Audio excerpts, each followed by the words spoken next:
waxaan rabaa qodobka 27 farqadiisa koowaad oo ah ubadka waxaan ognahay dhibaatooyin aad iyo aad u fara badan baa ka jira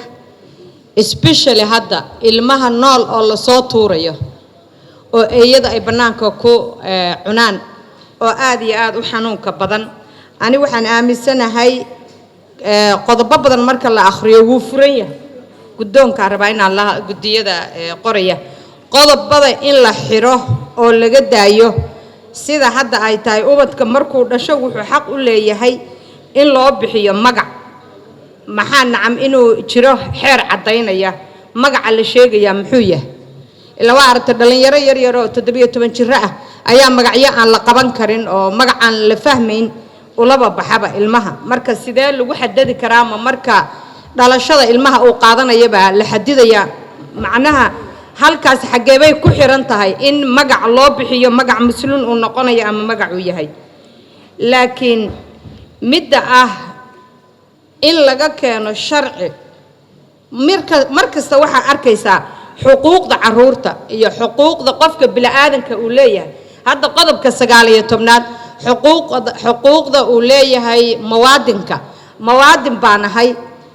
magaaladii aan u dhashay baa laga soo celiyay dastuurkana qodobka 19aad ayaa waxay cadeynaysaa in qof muwaadin ah isagoo aan cidna ka amar qaadan magaaladu rabo uu ka dagi karo meeshuu rabo uu dagi karo meeshuu rabona uu duuli karo marka maxaa cadeynaya oo aan rabtaan inaa qortaan maxaa ka imaanaya haddii aniga baydhabo la iga soo celiyay qofka i soo celiyay muxuu mutaysanaya aniga waxaan qabaa maadaama dastuurka la dhammaystirayo in la keeno waxa dambiga qofka gala waxa uu wajahayo inay caddahay marka in la dhaho qofka xuquuq baa leedahay xuquuqdii aan leeyahayna haddii lagu xadgudbo uusan qofkii wajahaynin waxaan arkaa inaysan ahayn dastuurkii la dhammaystirayay macno uusan samaynayn marka aan ku soo noqdo qodobka koowaad xeerka ilmaha waa waxa ugu adag oo maanta cuqubada ah oo inoo hor yaala ilmaha waalidkiis dilay isagoo 2 jir ah 1 jir ah oo guguban ayaa noo hor yimaaday baarlamaankii 2017kii hooyo ayaa waxay tiri cunugan waxaan u gubay faal ayaa la ii sheegay inaana ilmo dhalayn marka cunugubay gugubtay maxaa marka qorshaha oo loo hayaa maxay tahay ciqaabta maamadaas ay maraysaa haddii laga qaado see looga qaadaya ilmaha la soo tuuraya xeerkee lagu qaadanaya oo yaa mas'uulka ah ma waxa jira dawladii baa la wareegayso xeer waxa jira qodobka xeerka hebel la dhaho waalidkaas waa laga qaadanaya la soo tuuray dawladda iskale marka aniga inta laga digtoonaado oo la cadeeyo ogaasa waxana jira idinkoo maasan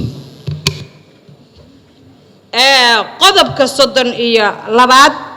farqadiisa koowaad waa qodobo iyadana furan qof kasta wuxuu xaq u leeyahay in go'aan laga gaaro go'aamada maamuleed ee ka soo baxa maamulada heerarka kala duwan ee hay'adaha dawladaha ahaan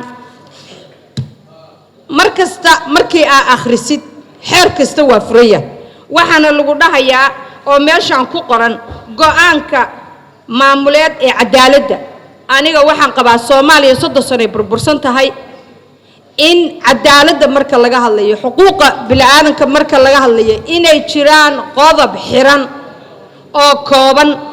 oo aan ahayn haddii ay saa tahay explanation wax kasta idinku faahfaahiya laakiin inay soo xiran tahay hadaayeeto waxaan rabaa inaan sakin gareeyo midii ahayd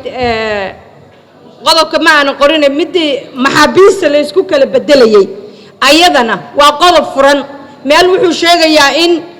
ay la isku bedeli karo meel waxa la sheegayaa in muwaadinka xiran uu leeyahay xuquuq saasa mana jiro wax cadeynaya marka waxa codsanaya waa soo gaabinaya inay xuquuq kasta markii meel lagu dhaho inuu leeyahay qodob soo xiran. Assalaamu calaykum.